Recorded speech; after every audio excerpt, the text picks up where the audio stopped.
আলাইকুম। ওয়ালাইকুম আসসালাম। আপু কেমন আছেন? আলহামদুলিল্লাহ ভালো, আপনারা সবাই ভালো আছেন? জি আলহামদুলিল্লাহ, আল্লাহ তাআলা আমাদের অনেক ভালো রাখছে।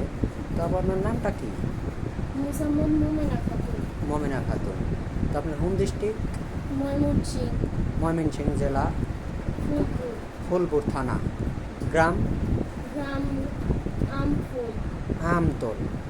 ও আচ্ছা। তো আপনার পরিবারে কে কে আছে? আম্মু আছে আর ছোট একটা বোন আছে। ও আচ্ছা। তো আপনার বাবা নেই? না। আচ্ছা, আপনার বাবাটা কি মারা গেছে নাকি? জি, মারা গেছে। ও আচ্ছা। তো আপনার কি ছোটো রেখেই মারা গেছে? জি। ও।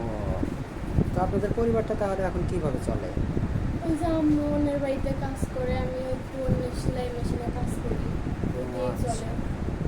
মানে সেলাই মেশিনটা কার, আপনার নিজের নাকি না, অন্যের? অন্যের।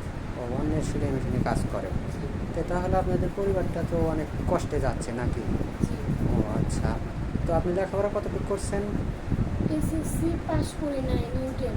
ও, এসএসসি পাস করেন নাই, মানে নিউটেন পর্যন্ত জি। পড়ছেন। ও আচ্ছা। তো মূলত আমাদের ক্যামেরার সামনে কেন আসছেন? একটা ভালো মনের মানুষের সাথে, যার সাথে আমি সারা জীবন কাটাতে পারবো বা সে আমার দায়িত্ব নেব, ও এর জন্য আচ্ছা। আসছি। মানে একটা বিয়ে করতে জি আসছেন জি, নাকি? বিয়ে করতে। ও আচ্ছা। তো এখন আপনি কেমন বয়সী ছেলে চাচ্ছেন? 35। বয়সটা? বয়সটা যেরকমই হোক। ও আচ্ছা, বয়সটা যেমন হোক তাতে কোনো সমস্যা জি নেই। আর বয়স দিয়ে তো আসলে কিছু আসে জি যায় না, জি মানুষের মনটা হলো সর্বোচ্চ বড় জিনিস। মানুষের মন যদি ভালো থাকে তাহলে বয়স দিয়ে কোনো কিছু আসে যায় না। জি তো যাই হোক, এখন আপনি যে আসছেন, যদি কোনো প্রবাসী ভাই আমাদেরকে আপনাকে বিয়ে শাদী করতে চায়, তাহলে কি আপনি বিয়ে শাদী করবেন? জি, বিয়ে শাদী করবো। ও আচ্ছা। আপু আপনার কি বিয়ে শাদী হয়েছিল, হাতে চুরি দিছেন? না, বিয়ে শাদী হয় নাই।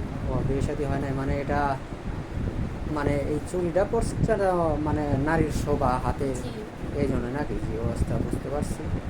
তো এখন আসলেও আমাদের অনেক প্রবাসী ভাই আপু। আচ্ছা, আর একটা কথা, আপনার কি ফোন আছে? না না, ফোন নাই। সত্যি ফোন নাই? না ও আচ্ছা। এই যে আপনি যে ড্রেসটা পরে আসছেন এখন, এই ড্রেসটা কার, আপনার নাকি?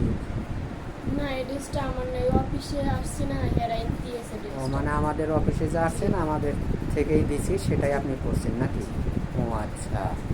তো যাই হোক ভাই, দেখেন মেয়েটা কেমন গরিব, যে একটা পোশাক যে ঠিক মতো কিনবে, ভালো পোশাক নেই, আমাদের অফিসের পোশাক পরে তাকে ভিডিও করা হয়েছে। তো এখন আপনি বাংলাদেশের 64টা জেলা, যে কোনো জেলায় বিয়ে শাদী যদি হয়, আপনি কি বিয়ে শাদী করবেন? জি সত্যি বলছেন তো? জি। আচ্ছা, ধরেন অনেক প্রবাসী ভাই বা অনেক ভাই আছে যে ওয়াইফ আছে, তারপর আর একটা বিয়ে শাদী করতে চাচ্ছে, এমন ছেলে হলে কি আপনার চলবে? জি, চলবে। সত্যি বলছেন তো? জি, সত্যি। হয়তো বা তার ছেলে আছে।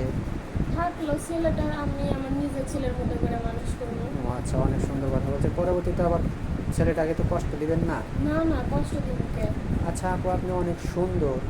তো এখন যদি কোনো প্রবাসী ভাই বিয়ে শাদী করে আপনাকে দেশে রেখে যায়, আপনি তো আবার বিয়ে করে অনেক ছেলের সাথে চলে যাবেন না না? না, পরকিয়া করবো কে? ও আচ্ছা। তো দেখেন ভাই, আসলে কারো জীবন কাহিনী 2-4 মিনিটে শেষ করা যায় না। মেয়েটার কোনো ফোন নেই, আমাদের ইউটিউব চ্যানেলের নাম্বার দেওয়া থাকবে, মানে ইউটিউব কর্তৃপক্ষের নাম্বার দেওয়া থাকবে।